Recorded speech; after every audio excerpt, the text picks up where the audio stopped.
last week, Wednesday, has been described as a national security risk. Well, how well was the TTPS able to deal with that risk with that 10 to 12 hours blackout? That is the word, blackout. Well, let's welcome to the program Commissioner of Police, Acting Commissioner of Police, DCP McDonald Jacob. Good morning to you. Good morning, Natalie and all the viewers. Thank you so much for joining us, DCP Jacob. So last week, Wednesday, I think for a lot of people, you know, when you're out of electricity, then thieves, all these people with bad ideas, you know, start getting some ideas about what they can do.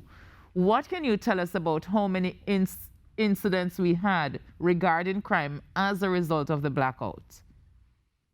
Well, again, I want to say good morning to all viewers again.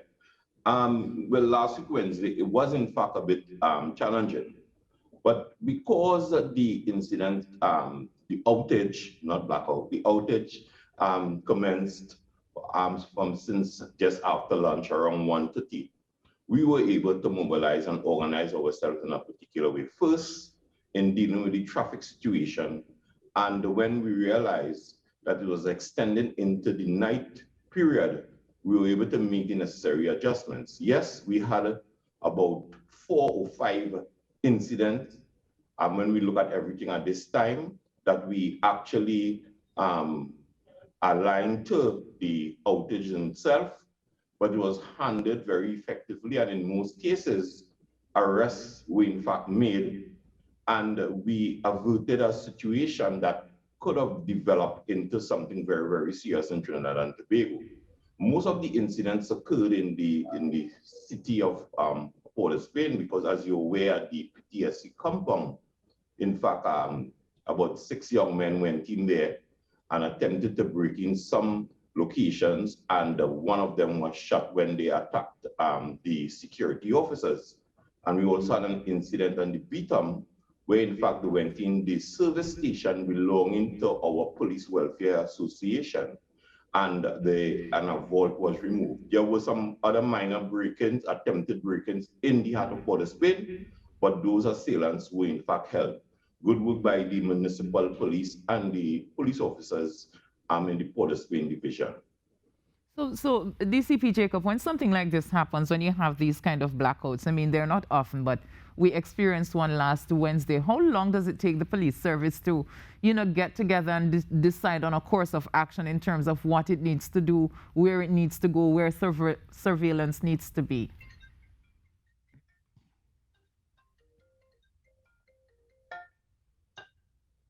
Well, Natalie, as a law enforcement organization, we need to have contingency planning, right, for continuity of business.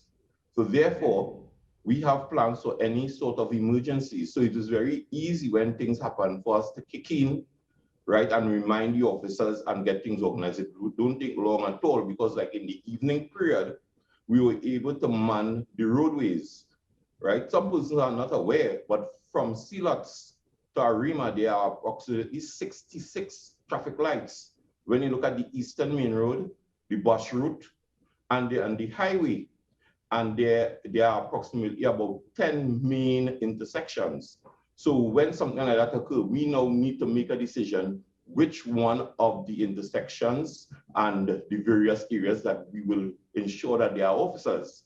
So we have a plan, and the officers and them will know how to operate. We have our operational centers, which will direct the officers accordingly. And that is what we did on last week, Wednesday. So we were able to control the traffic, but it is obviously we were able to put officers by every traffic light that was out, but we put them at the main places. And in terms of the borders, did we get any reports of any, you know, vessels coming in that we don't want coming in through that port? You know, what was the border security like during this period? Well, we have a national operational center with the combination of the police and the defense force and all the other law enforcement operate there. And because we always on the ocean now with our Coast Guard boats and our riverine unit. There were no untoward reports picking up back from our radar with any sort of incursion from any external vessel. Well, I'm definitely happy to hear that, because I know that that was one of the things people were talking about, having this lack of electricity, that, people could come in through the borders on, without having that light, having the cover of darkness, to do what they want to do illegally. But Commissioner, in terms of, the length of time that we had the blackout for, especially during the night hours, what are some of the things that the TTPS, did during that time to ensure that the country stayed safe? Well, in the first instance, when we recognized that everything was running, the outage would have run into the night, our messages were sent, right? And the officers on them are quite aware that will happen. We have shifts change at 6 p.m. in the evening, 7 and 9 in the night. All those persons who work on those shifts, they were detailed to stay on to assist the persons who came on duty at that point in time. We have our Garden Emergency Branch, the IATF, that is a combination of police and soldiers who work hand in hand. They were in fact activated. They always have reserve teams working in case of any emergency, so the reserve teams were activated. And then we have the Defense Force who work together with us in Northern Division and in the Southern area. So it was easy to mobilize and organize to ensure that all our main infrastructure, business places, and housing areas were in fact secured. We will have a sort of in advanced knowledge of where are the more vulnerable and risk areas. So we deployed our personnel according to the information that we had in our pre-planning for any untoward incidents in Trinidad and Tobago. So in terms of during the night, is it that we had more surveillance in these vulnerable areas? Yeah, definitely. And one of the advantages with our outage is that when a police vehicle is patrolling with those blue lights on, it is difficult for someone to identify where the vehicle is located. They will be seeing the lights. It's so easier to manage an area so we put our vehicles at strategic locations so that it will create that omnipresence. So it will be difficult for persons to identify the movements of the persons. And then we'll have police officers who are detectives who work in between in unmarked police vehicles and on foot. So it was very, very easy for us to manage the situation. We had persons in reserve in case of any untoward incidents again. The Defense Force, they had persons in reserve also. Fortunately, that everything ended, I say approximately around 1:30 a.m. the next morning. Have you recognized any vulnerabilities in terms of, how the TTPS can respond to these kind of crises? Well, what we recognized though, because we had similar to TNTech, we had some issues where some of our backup systems at some of the stations and locations did not kick in. And our persons from our telecom branch had to be working rigorously to get some of these systems functioning. Although we have a proper maintenance system with a cycle, some of these things did not kick in and it created some problems for us at some locations. So what do you think you can do or need to put in place to ensure that these systems are probably a little bit more responsive to these kind of eventualities? Well, in some cases, some of those backup systems need changing and we need to put in some more modern systems. And the maintenance, whether or not we have a month rotation and checking on it, we need to increase that process and do it every week or every 2 weeks. The cycle needs to be improved. And yes, the telecom branch, they will have an idea of the older ones. So we'll look at replacing them so that we will encounter some of the issues that we had last week, Wednesday. In terms of telecommunications, did the TTPS also have issues with that, like the rest of the country, just being able to stay connected? We definitely had issues, but we have a wireless system connected to all our vehicles and stations. And that is the platform that we had to use in order to maintain our communication throughout, because, we had challenges with the cell phones, there were in fact challenges.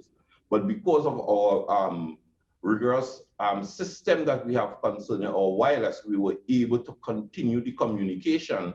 And we had that direct link with the municipal police, the transit police also, and the defense also. Our operational centers were able to function, not at 100%, because as you're aware, the CCTV footage and other things were done also, but we were still able to communicate, to manage the situation in an effective manner. Is this something that we need to look at in terms of if we lose electricity, that automatically or eyes or 4 eyes in terms of the CCTV cameras and stuff aren't functional, so then, it makes it more difficult to safeguard ourselves? Is this something that we can look at to see if we can be able to have these functional still, even if there's no electricity? Well, I know as a fact from a national security perspective, it will be looked at. One of the fortunate things we had in Port of Spain, there are a lot of businesses and in Port of Spain, in fact, have backup systems, and those backup systems kick in. And so there were a lot of buildings in Port of Spain, there were in fact lights, it was illuminated and it helped tremendously. But we need to look at it carefully and to ensure that when these incidents happen, we can still have our grid operating, our CCTV grid and so forth. So the technical persons will look at it, and we know there is in fact a solution, and we will in fact come up with that solution. So overall, you think that the TTPS was able to handle the situation as it presented itself? Yeah, well, I will do a grading of if I deal with percentage, I will say we dealt with it about 79%. 7 out of 10. There is always room for improvement, and we have did our post-mortem on it, and we have identified the vulnerabilities and some of the risks that we identified. So we'll be able to improve on whenever such situations occur again. All right, DCP Jacob, I want to thank you so much for speaking with us this morning. Yeah, thank you very much. You're most welcome. And as of course you heard from the DCP there, they were literally able to, in real time, get police officers out there on the streets to man the traffic, to man the business places, all those vulnerable areas. So thanks to the TTPS, because realistically, if you had shut down that was so long, a blackout that was so long, I really thought that we didn't have as many incidents as I had anticipated where crime was concerned. I'm definitely grateful for that, but we're going to take a break and we'll be back with more.